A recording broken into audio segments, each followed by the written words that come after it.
Yeah, Dan, the more we learn about the case, the more disturbing it gets. Reading through these court documents was like reading a horror story. We're right outside TPD headquarters downtown. There's about 100 protesters. I'm going to have my photographer raise the camera high up above the crowd so we can give you a look of just how many people are out here. We brought back a sample of what we saw. This is what environmentalists are concerned about. The soil was bright orange to red in color. We're still seeing a lot of water out here in Cochise County. Take a look. This is one of the washes still flowing through the Ramsey Road area. Those who know Father Zamorano tell me they're in shock. They describe him as a gentle spiritual man. We are at the heli base set up inside Fort Huachuca, where all around me you can see boxes and boxes full of supplies. All of this stuff is going to be flown to firefighters that are already at the fire line very close to the Brown fire that is.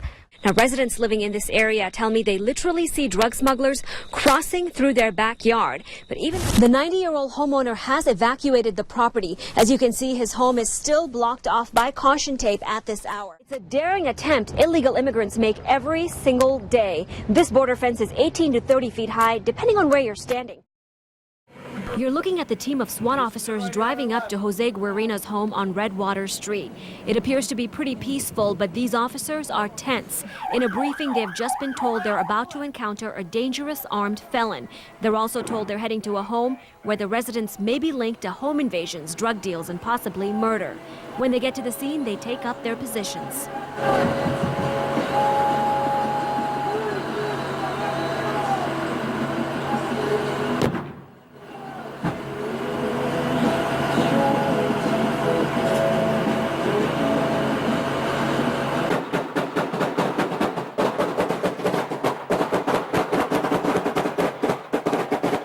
You can see it all happened within seconds. Officers open fire. There is chaos. A robot is sent into the home and discovers the body of Guerina by the kitchen.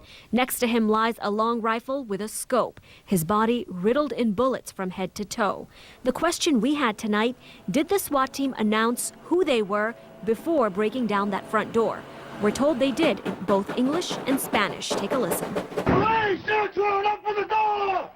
¡Policía, tenemos una identidad!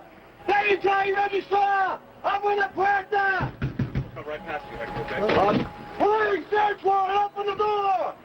¡Policía, tenemos una identidad! In statements to detectives after the shooting, one deputy stated he opened fire after seeing a man pointing a rifle in their direction. He says he felt his own life and the lives of his teammates was in danger. Another officer states he kept shooting until his weapon ran dry. That is, he ran out of bullets. None of the SWAT team members know how many shots were fired, and the big question tonight still remains unanswered. Who fired that first shot? Was it Jose Guerina or was it one of the SWAT team members? We still do not know the answer to that question. Sheriff's officials have declined to comment at this time. In a press release, they did say that the sheriff will hold a press conference at a later date that is yet to be determined when they have new information to release. For now, reporting live at the sheriff's office, Sonu Basu, KOLD News 13, live local late breaking. We literally walked on the trails used by drug smugglers and illegal immigrants. Check this out. I picked up a pair of carpet shoes we found along the way. Now I'm told these are worn by illegal immigrants over their boots to hide their tracks in the desert sand. Now, we wanted to know why these groups are heading out there to do a very dangerous job that Homeland Security officials feel should be left up to highly trained Border Patrol agents. So to find out, we spent a day and a night out in the desert with the group. It's a rough drive through tough terrain. We're heading deep into the Sonoran Desert with a group called Arizona Border Recon. When we go out and we do anything, we let Border Patrol know where we're going, how many is going to be there. What do you guys got? There's 4 in the back, me. His name is Naylor, the founder of Arizona Border Recon. I can't give you my real first and last name because I've been threatened 6 times in the past 2 years by 2 different cartels. They're men risking their life to do what they feel is their patriotic duty. It's my country, not theirs. In areas with thousands of drug trails, the trail cameras citizen watch groups have set up here show almost non-stop activity. The Department of Homeland Security has issued a statement saying while they do appreciate the efforts, they do not endorse or support any private group taking matters into their own hands. Border Patrol agents undergo more than 4 months of specialized training to do this type of work. We're an extra set of eyes and ears for them. We can run around with radio scanners to listen to an international drug syndicate sitting on top of mountains inside the United States to try to gather intel from them on where and when the stuff is moving. Today, they're looking for fresh trails left behind by illegals who've moved through the area. The label's still on it, not faded out. Water's still in it. What does this indicate that all of this is just dumped here? It indicates either they tried to lighten their load, or they might have been picked up by Border Patrol here. The group feels Border Patrol agents are understaffed and overworked. Since the immigration situation started in Texas, hundreds of agents have been taken out of the field in both California and Arizona and transferred to Texas. We spoke to Border Patrol Union President Art Del Cueto about his concerns. If you take one agent out, it's too many, especially when I've continuously said that Tucson sector is responsible for 60% of all the drug seizures in the country.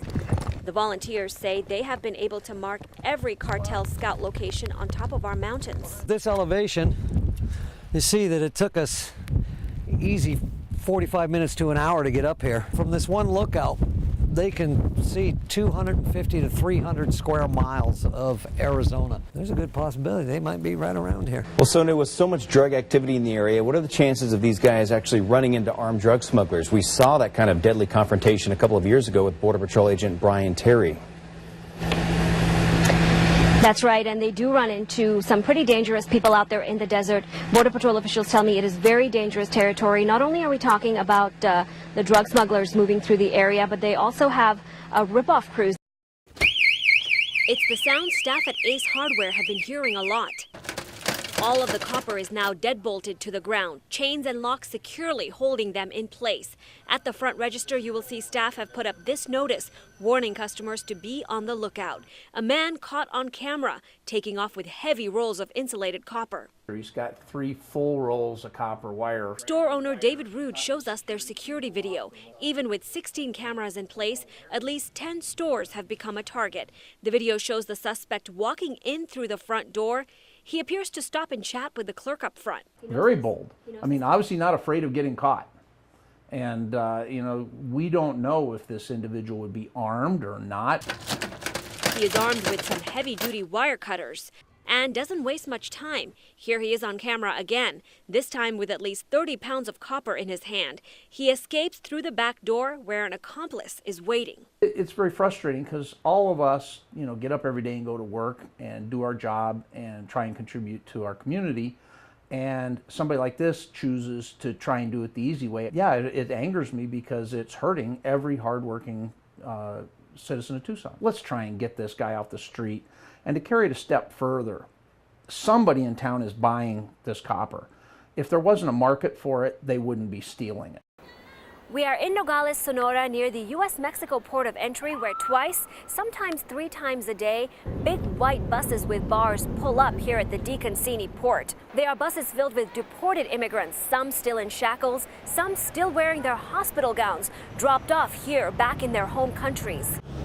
Muy bien, ya aprendieron. This is an aid center for deported migrants. An aid center located just a few miles away from the U.S.-Mexico checkpoint, where every day the table is set for about 120 guests. They line up patiently outside, waiting for more than food. Many of these deportees were dropped off the bus with nothing but the clothes on their back. But U.S. Customs and Border Patrol agents say that's the risk you take when you break the law. Stepped-up immigration raids and arrests involving illegal immigrants have led to more than 400,000 deportations just this year. They are guys like Antonio Bravo, who took that chance to sneak across the border illegally. He didn't make it very far. It's sad. I couldn't make it to be there with my dad. Oh well. U.S. Immigration and Customs Enforcement officials say more than half of the deportees have felony or misdemeanor convictions. Among those deported, 1,000 people were convicted of homicide, 5,800 were sex offenders, and about 80,000 were convicted of drug-related crimes. These numbers are a victory for the federal government, a sense of failure for these deportees who trek through the hot desert to find work or be with family. It's a big risk they choose to take. We're tired from walking so many days in the desert and sad because we have to go back to Puebla. Jorge shows us where 30 of them are living, a dark tunnel underground. But Jorge says even this is part of achieving that American dream. Like many of his companions, he plans to sneak across the border again. I've tried it recently and made it into Rio Rico, but in no time, Border Patrol agents were all over me on their ATVs and on horseback. It's a never-ending cycle. Federal authorities say about 2/3 of those deported either recently crossed the border or have done so repeatedly. They're willing to risk their limbs, even their lives, for that small shot of escaping from a life full of poverty. In Nogales, Sonora, Sonu Wasu, KOLD News 13, live local late breaking.